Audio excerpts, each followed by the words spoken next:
Late at night, Letherbo walked home after a long, tiring shift at the small restaurant where she worked. The quiet town of Zubayn was almost completely silent, with only the distant barking of a stray dog breaking the eerie stillness. The streetlights flickered weakly, casting long, dancing shadows on the empty road. She pulled her thin jacket tighter around her, trying to shake off the uneasy feeling creeping over her. The night air felt heavier than usual, pressing down on her like an invisible weight. As she walked, the sound of her own footsteps echoed in the silence. Then, out of nowhere, she heard another set of footsteps behind her, slow, measured, deliberate. Her breath caught in her throat. She glanced over her shoulder, but the street was empty. Maybe she was imagining it. Maybe it was just her mind playing tricks on her after a long day. She quickened her pace, hoping to reach home faster. But the footsteps behind her did the same, matching her speed. A cold shiver ran down her spine. She wasn't imagining it. Someone was following her. Her hands trembled as she clutched her bag tightly, her heartbeat hammering in her ears. The road ahead stretched into darkness, and her small home felt miles away. She wanted to run, but fear kept her legs stiff, locking her in place. She turned into a narrow alley, hoping to lose whoever was behind her. For a brief moment, everything went silent. She stopped, straining her ears. Maybe whoever it was had gone the other way. Maybe she was safe. But just as she was about to take another step, the footsteps rushed forward, fast and aggressive. Terror exploded inside her. Someone was coming for her. Letherbo's breath came quicker as she picked up her pace. The uneasy feeling in her chest tightened like a fist around her heart. The footsteps behind her didn't fade away. Instead, they followed, steady, relentless, and in perfect rhythm with hers. It was as if whoever was behind her was waiting for the right moment to strike. A cold wave of fear spread through her body, making her hands tremble as she clutched her bag tighter. She wanted to turn around to see who it was, but something inside her screamed, "Don't look back, just keep moving." The streets of Zubayn were empty, not a single soul in sight. Normally, there would be a few people sitting outside their homes, chatting in low voices or closing up their small businesses. But tonight, the town felt abandoned, as if it had been swallowed by the darkness. The only sound was the echo of her hurried footsteps, and the ones following her. Her mind raced. Maybe it was just another pedestrian heading home, someone who happened to be walking in the same direction, but deep down, she knew better. There was something off about the way the footsteps mirrored hers exactly. When she walked faster, they did too. When she slowed down, so did they. This was not a coincidence. Her heart pounded wildly as she approached a narrow alleyway. It was a shortcut she often took when she was running late. The alley would cut several minutes off her journey home, but tonight it felt like a trap. The tall brick walls on either side of the alley were covered in shadows, making it impossible to see what lay ahead.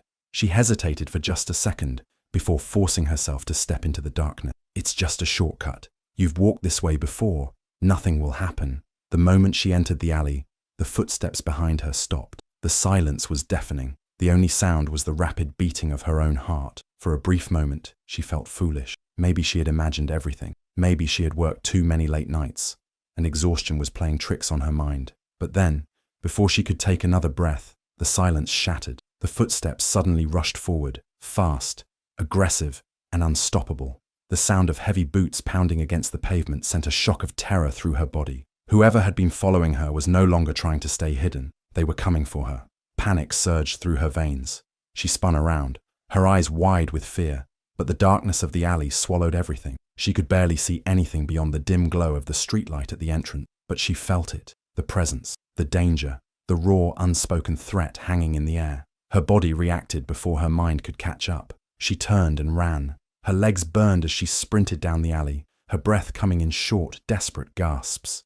She didn't care where she was going. She just needed to get away. The sound of footsteps behind her grew louder, closing the distance between them. "No, no, no!" her mind screamed. "Run faster!" She pushed herself harder, her feet barely touching the ground. She could see the end of the alley now, where the narrow path opened up to another street. If she could just make it there, she might have a chance. But just as she reached the last few steps, a shadow moved in the corner of her vision. A figure emerged from the darkness, fast and silent. Before she could react, a strong hand grabbed her from behind. Letherbo barely had time to think before a strong hand clamped over her mouth, cutting off her scream. A masked figure appeared out of nowhere, grabbing her with terrifying force. Her body jerked in shock, her mind struggling to process what was happening. One moment, she was running, desperate to escape, and the next, she was being pulled backward, yanked into the darkness of the alley. Terror exploded inside her. She kicked, thrashed, and clawed at the hand covering her mouth, but the grip only tightened. The attacker's strength was overwhelming. He was bigger, stronger, and completely in control. Letherbo tried to scream again, but it came out as a muffled cry against the rough, gloved hand. Her lungs burned as panic flooded her body. She twisted and fought, refusing to give up. No, I can't let this happen. She reached up, her fingernails scratching at the attacker's face, desperately trying to rip off the mask. He grunted in pain but didn't let go. Instead, he grabbed her wrists and forced them down, crushing them in his powerful grip. Tears burned in her eyes as she realized how helpless she was. Her feet barely touched the ground as he dragged her deeper into the alley, where the streetlights didn't reach. The shadows swallowed them, making her feel like she was sinking into a nightmare. She could hear her own heartbeat pounding in her ears, drowning out every other sound. The air smelled of damp concrete and decay, a sickening mix that made her stomach churn. The walls of the alley felt like they were closing in, trapping her in this moment of horror. The attacker's breathing was heavy, his grip unyielding. Every part of Lethabo's body screamed in resistance, but the fear gripping her soul was stronger. She thought of her father, his warm smile, the way he used to hold her hand when she was little. If he were still alive, this wouldn't be happening. The thought of him filled her with a new kind of pain, one that burned hotter than fear. He had always protected her, but he was gone now, and no one was coming to save her. She had to save herself. Summoning every ounce of strength left in her, she twisted her body sharply, using the element of surprise. She stomped down on the attacker's foot as hard as she could. He cursed and loosened his grip just enough for her to act. She bit down on his hand with all her might, tasting leather and sweat. The attacker let out a hiss of pain and yanked his hand away. Letherbo gasped for air, her scream finally breaking free into the night. She kicked at him wildly, her nails clawing at his arms, his chest, anywhere she could reach. Her body moved on instinct, driven by pure survival. The attacker stumbled back for a second, clearly not expecting this level of fight from her. She turned and ran, but before she could take more than a few steps, he grabbed her again, this time by her hair. Pain shot through her scalp as he pulled her backward. She cried out, her legs flailing as she tried to regain balance.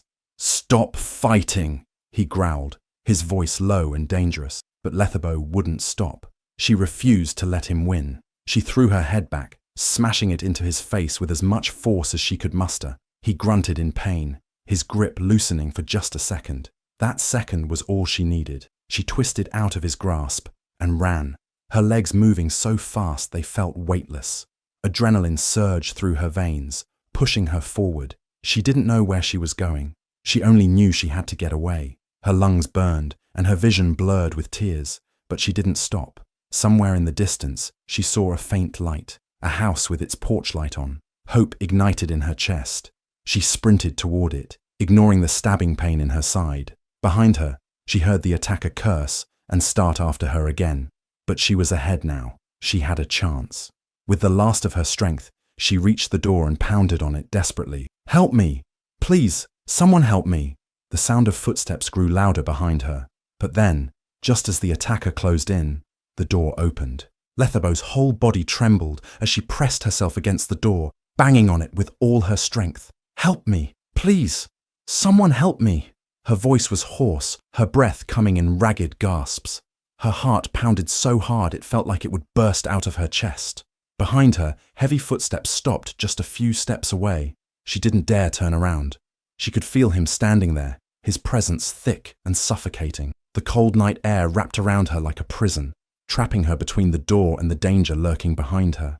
Then she heard it, a voice, low, rough, and far too familiar.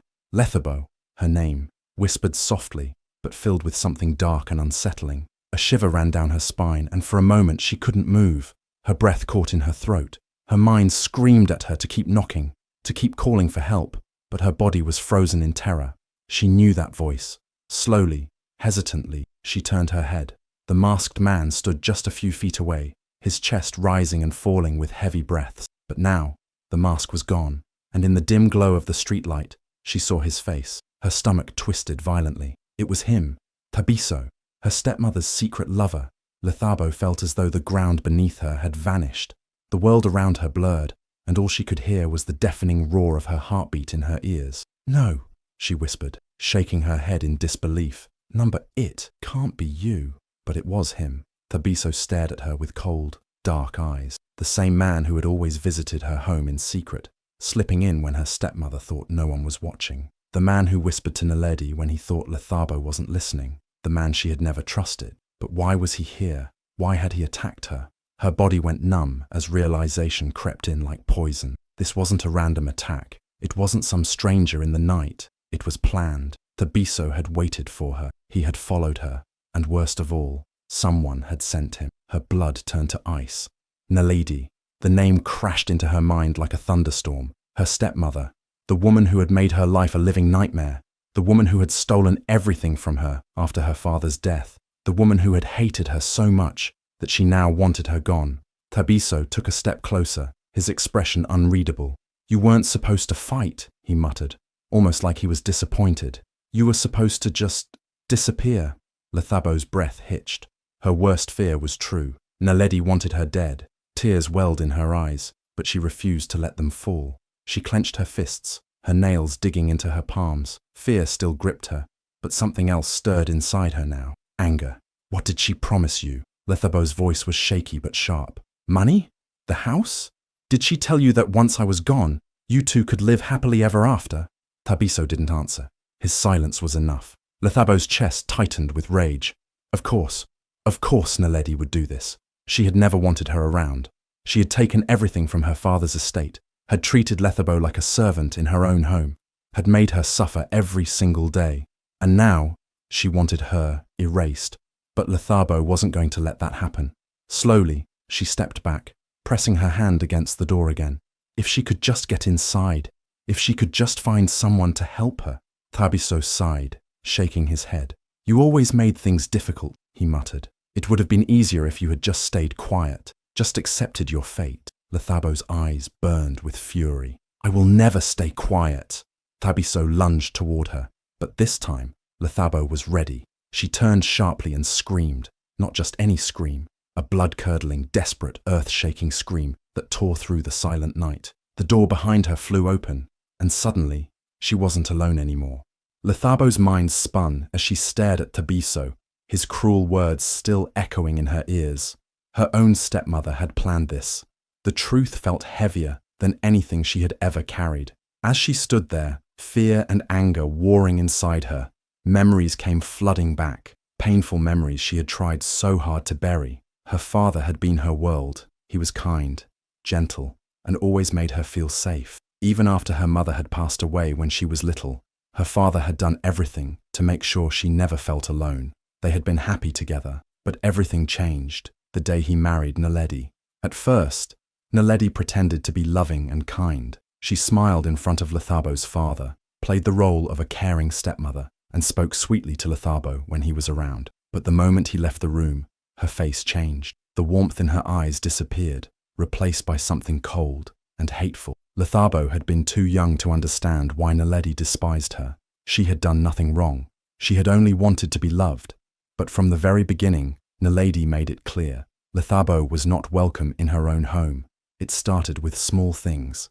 Naledi would forget to leave food for Lethabo while she and her daughter Quena ate full meals. She would make Lethabo clean the entire house while Quena played outside. If Lethabo complained, Naledi would remind her that she was lucky to even have a roof over her head. Her father never saw any of it. Naledi was careful, always making sure to play the perfect wife when he was home. But the moment he left for work, the mask came off. The beating started when Lethabo was only 11 years old. If she made a mistake while cleaning, Naledi would slap her. If she didn't move fast enough, she would pull Lethabo's hair or push her so hard that she fell to the floor. Lethabo tried to tell her father once. She had gathered all her courage and whispered to him about how Naledi treated her, but before he could react, Naledi had appeared, smiling sweetly. "Oh, Lethabo," she had laughed. "You must have had a bad dream. You know I love you like my own child." Her father had believed her, or maybe he had wanted to. He had looked tired that day, and Naledi had been so convincing. Lethabo had seen the doubt in his eyes and knew then that she was on her own. When her father got sick, things got even worse. Naledi barely let Lethabo see him, claiming that she didn't want to burden him, but Lethabo knew better. Naledi was keeping them apart on purpose. She didn't want her father to know the truth. And then, one day, he was gone. Just like that. The funeral was a blur. People cried, whispered about how much they would miss him, but all Lethabo could feel was fear. She knew that without her father, there was nothing to protect her from Naledi. She was right. The very night after the funeral, Naledi ripped the blankets off Lethabo's bed and threw her onto the cold floor. "You are nothing," she hissed. "This is my house now, and you will earn your place here." From that day on, Lethabo was no longer treated like family. She was nothing more than a servant. She woke up before dawn to clean, cook, and do the laundry. While Quena wore expensive clothes and went to school with a full lunch, Lethabo was given old, torn dresses and sometimes went to bed without eating. She cried at night, her body aching from exhaustion, wondering why life had turned so cruel. She missed her father so much it hurt. If only he could see what was happening.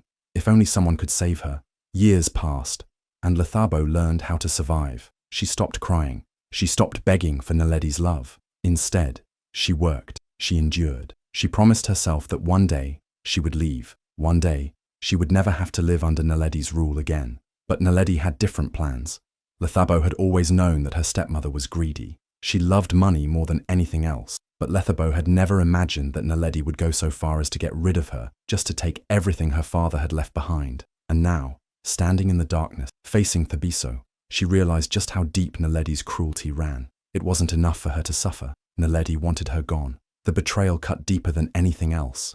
Lethabo clenched her fists, rage burning inside her like fire. She had survived everything Naledi had thrown at her, and she would survive this too. She refused to let Naledi win. Lethabo's breath came in short, sharp gasps as she stared at Thabiso. Her body was still trembling from the attack, but her mind was spinning even faster. She couldn't believe what she had just heard. "What did you just say?"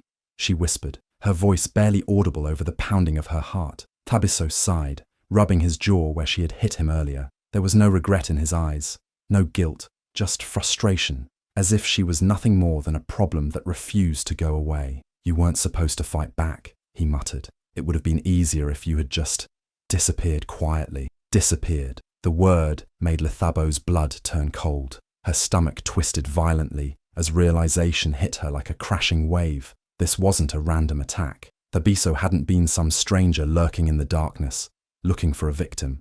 This was planned. This was personal. Lethabo took a shaky step back, shaking her head. No, that can't be true. But deep down, she knew it was true. She had always known that Naledi hated her. She had always known that her stepmother wanted her gone. But she had never imagined Naledi would go this far. Thabiso smirked bitterly.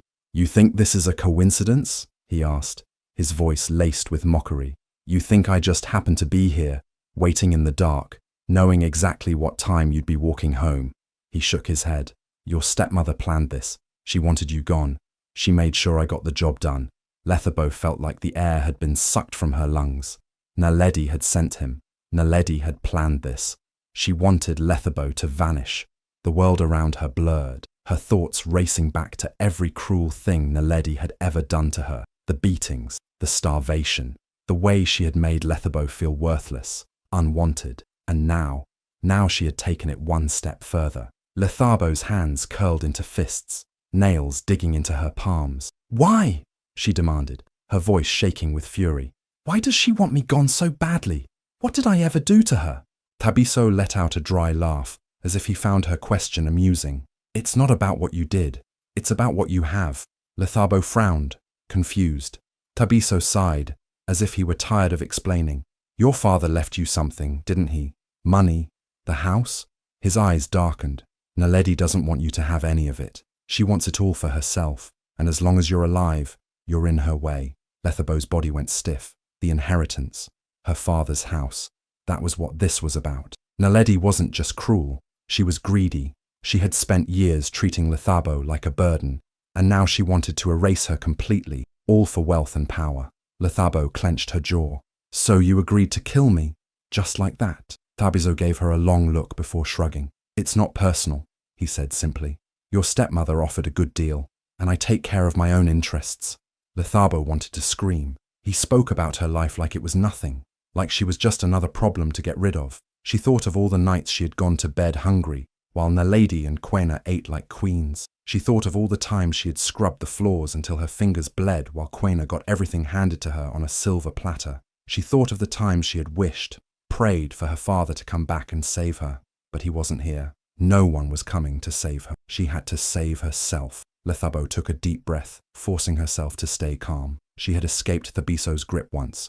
She could do it again. But this time, she wouldn't just run. She would fight back. She straightened her spine, staring him down. "You think you can just make me disappear?" she asked, her voice steadier now. Thabiso smirked.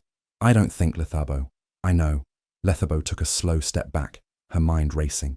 She needed to get away from him, fast. But she also needed to stop him. If she ran, what if he followed? What if he finished the job Naledi had given him? Her eyes darted around, searching for anything she could use. A broken bottle, a rock, anything. Thabiso sighed, as if he were tired of playing games. "Look, just accept it," he said, stepping toward her. "You were never supposed to survive this long. Your mother died. Your father died. Now, it's your turn." Rage exploded inside Lethabo. She lunged forward before he could react, swinging her fist with all the strength she had. Her knuckles connected with his jaw, making him stumble back with a curse. She didn't wait. She grabbed a loose brick from the ground and threw it at him. It hit his shoulder, making him yell in pain. Then she turned and ran. Her legs burned, but she pushed forward, forcing herself to go faster. The night air stung her face as she sprinted down the street. She could hear Thabiso cursing behind her, his footsteps pounding against the pavement. But she refused to stop. Up ahead, she saw a house with lights on. A chance. A hope. She reached the door and banged on it desperately. "Help me! Please! Someone help me!" A noise behind her. She turned, just in time to see Thabiso lunging at her again. But before he could reach her, the door flew open. Lethabo's heart pounded like a drum inside her chest. Her breath came in short, painful gasps as she struggled against Thabiso's grip. His fingers dug into her arm, trying to pull her back into the shadows. But she refused to let him win. She twisted her body, kicking wildly, her knee slamming into his stomach. He grunted in pain but didn't let go. Desperation took over. Lethabo scratched at his face, her nails digging into his skin. He cursed loudly, momentarily loosening his grip. That was all she needed. She bit down hard on his hand, tasting blood as he yanked it away with a howl of pain. "You little!" Thabiso started, but before he could finish, Lethabo spun around and delivered a sharp elbow to his ribs. He staggered back, his face twisted in rage. Lethabo didn't wait to see what he would do next. She turned and ran. Her legs burned as she sprinted down the dark street, her bare feet slapping against the cold pavement. She didn't care about the pain. She didn't care that she could barely breathe. All that mattered was getting away. Behind her, she heard Thabiso cursing and the sound of his footsteps chasing after her. He was fast, too fast. Panic shot through her like lightning. She needed to find help. Now up ahead, she spotted a house with its lights still on. It was her only chance. Her legs felt like they would give out, but she pushed forward, forcing herself to run faster. As she reached the door, she banged on it with all her strength. "Help me! Please! Someone help me!" Her voice was raw, filled with terror. She glanced over her shoulder. Thabiso was getting closer, his face twisted with fury. "Open the door, please!" she screamed again, slamming her fists against the wood. For a terrifying moment, nothing happened. No one answered. Then, just as Thabiso lunged forward to grab her, the door flew open. The door swung open just in time. A middle-aged man stood there, his eyes widening in shock as he saw Lethabo's terrified face. Without thinking, she threw herself inside, gasping for breath. "He's trying to kill me!" she cried, pointing at Thabiso, who had stopped just outside the door. The man didn't hesitate. He grabbed a wooden stick from behind the door and stepped forward, blocking Thabiso's path. "Get away from my house!" he shouted. Thabiso's face twisted with frustration. He looked between Lethabo and the man, his jaw tightening. For a moment, it seemed like he was about to attack again. But then, the sound of sirens filled the air. Blue and red lights flashed in the distance, getting closer and closer. Someone had called the police. Thabiso's eyes widened in panic. He turned on his heel and tried to run, but it was too late. A police car screeched to a stop, and officers jumped out, their guns drawn. "Stop right there," one of them commanded. Thabiso hesitated for only a second before bolting toward the alley, but he didn't get far. The officers tackled him to the ground, pinning his arms behind his back as he struggled. Lethabo watched as they handcuffed him, her heart still racing. She could hardly believe it. It was over. He was caught. One of the officers turned to her. "Are you hurt?" he asked gently. Lethabo's voice trembled as she spoke. I don't know. He tried to kill me." The officer nodded, his expression serious. "You're safe now. We're going to take your statement. Don't worry. We'll make sure he pays for what he's done." But Thabiso wasn't the only one who needed to pay. As the police investigated further, shocking truths began to unfold. Thabiso, desperate to save himself, revealed everything. He told the police how Naledi had hired him to get rid of Lethabo, how she had promised him money, saying that Lethabo was nothing but an obstacle in her life. The police dug deeper into Naledi's past, and what they found was even worse.